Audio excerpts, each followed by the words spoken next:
তো যাই হোক, মায়ের মন্দিরে হয়তো এখন ফাঁকা আছে, তো সেই কারণে কোনো অসুবিধা হচ্ছে না। আমরা একটু টুকটাক ভিডিও করতে করতে যাচ্ছি, দেখা যাক আমাদের কেউ কিছু বলে নাকি।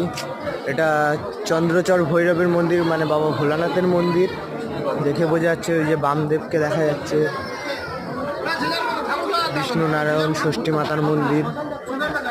জয় জয় ষষ্ঠী মাতা, জয় বিষ্ণু নারায়ণ।